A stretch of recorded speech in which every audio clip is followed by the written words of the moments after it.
É difícil encontrar palavras, velho. Tô cansado, exausto. Os últimos dias foram pesados. Teve Fala Nação Tricolor na Metrópole segunda, live também segunda e várias outras obrigações. Terça-feira teve zona mista. A gente totalmente voltado para esse jogo da Libertadores. Cobertura da chegada do time adversário e várias outras obrigações. E ontem foi o dia praticamente todo dedicado ao jogo, contato com o profissional da Conmebol, colete, cobertura fora do estádio, dentro do estádio, entradas para Casa TV, para o Noite de Copa, cobertura durante o jogo, depois do jogo. Cheguei em casa agora há pouco, cara. Parei para poder comer, apagar 2 horas da manhã.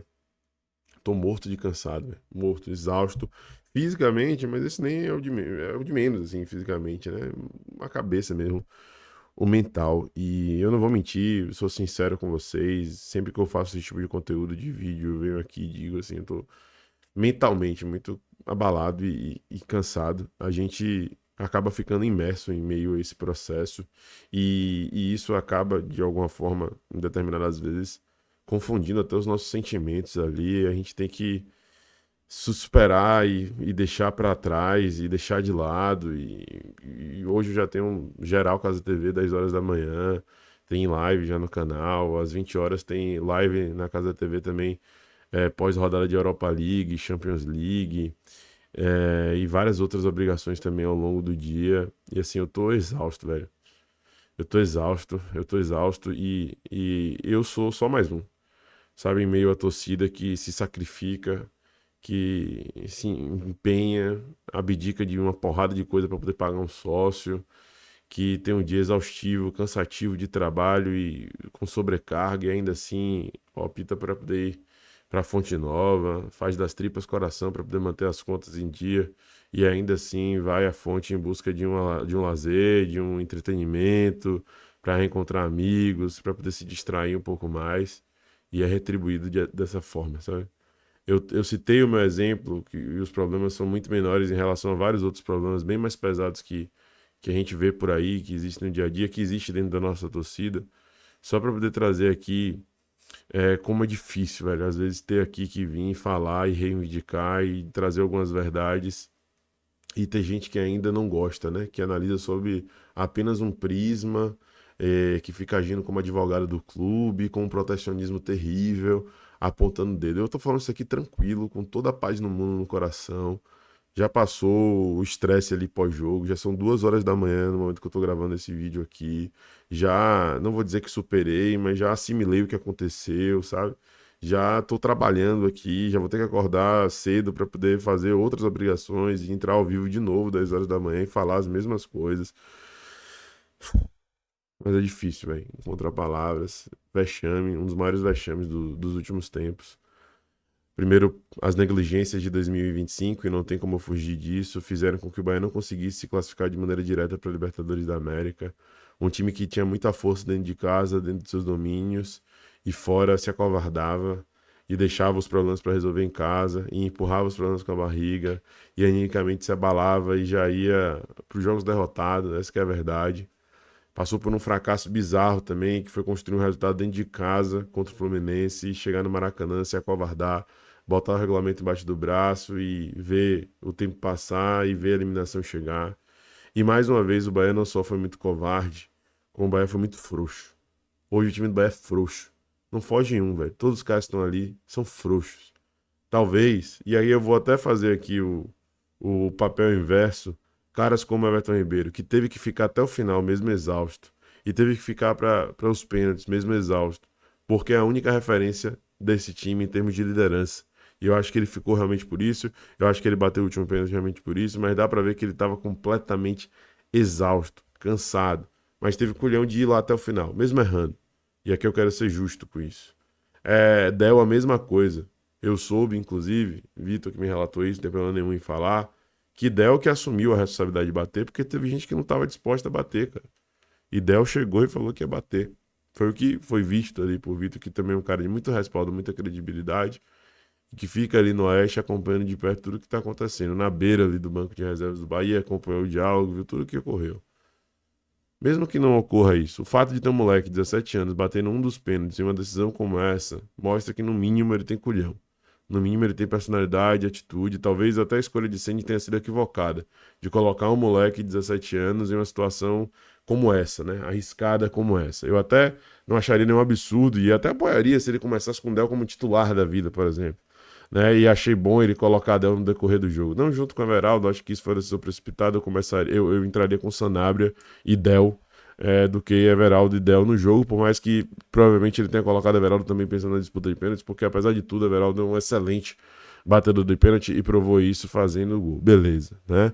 Dito isto, eu acho que a atitude de Del de chegar e bater é corajosa, mas a atitude de Sen de chegar e colocá-lo, sendo que ainda tinha Kik, Mingo, né, para poder bater esse pênalti, talvez não tenha sido a mais adequada. Mas também acho que não é isso, não é esse o ponto. O erro de Ademir é grave e, como fala o mestre Everton Macedo, o ruim de você ter atleta limitado dentro do plantel é que você vai ter que utilizá-lo. Ademir passa uns anos, ele evolui um pouco, melhora aqui, melhora ali, mas continua com a essência limitada que ele tem. E eu tô falando, apontando dele para Ademir por conta do erro, mas não é só por conta do erro, e não é só Ademir também, existem outros jogadores também que têm as suas limitações e que tá aí, né, vendo o tempo passar no clube e não acompanha o processo de evolução. E errado é quem dirige, é o diretor de futebol, é quem toma as decisões que não toma partido de conseguir exterminar essa frouxidão do time, exterminar o que tem atrasado ainda, de certa maneira, o Bahia. E eu não falo só de individualmente, né, do Ademir da vida, mas eu falo de aspecto anímico, cara. Tem que ser exterminada essa frouxidão do Bahia, velho. O mais grave não foi Ademir cometer a falha bizonha que ele cometeu porque é fraco, limitado. O mais grave é como o Bahia reagiu depois de sofrer o gol, cara. Todo mundo que tava na Fonte Nova, tava vendo na TV, tava no campo como eu, tava trabalhando como imprensa, viu. O Bahia desistiu do jogo.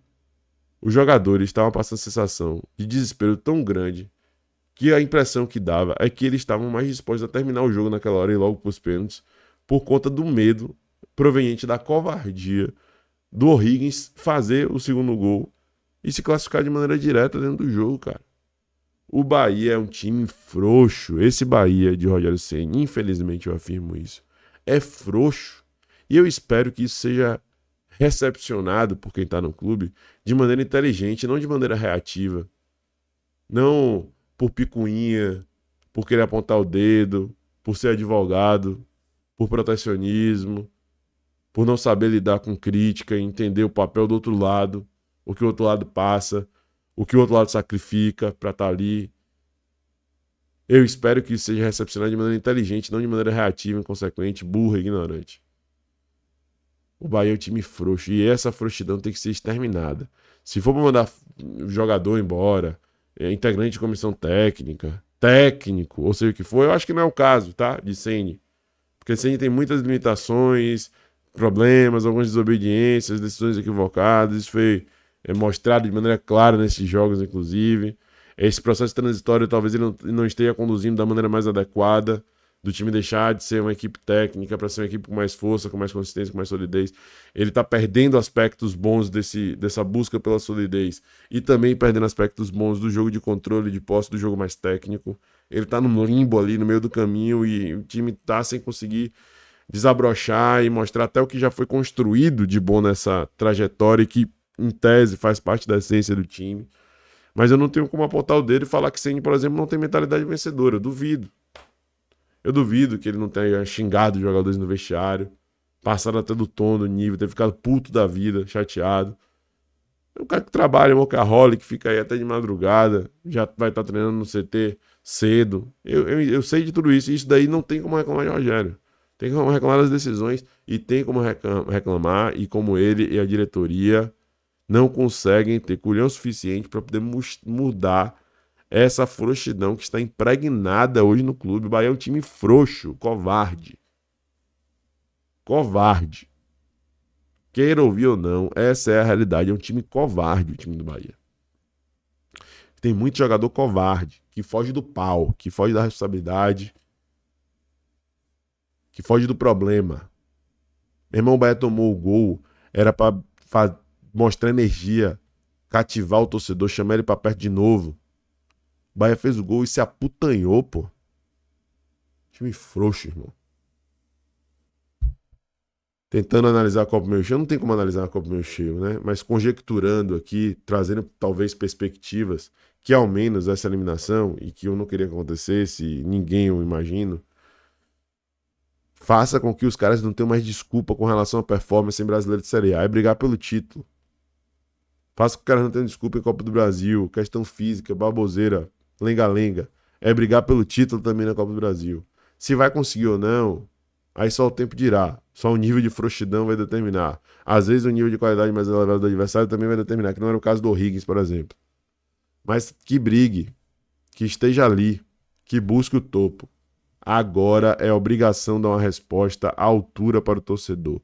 Porque o que aconteceu ontem na Fonte Nova foi um verdadeiro vexame, uma vergonha, coisa de time covarde, frouxo, que se aputanha na hora H.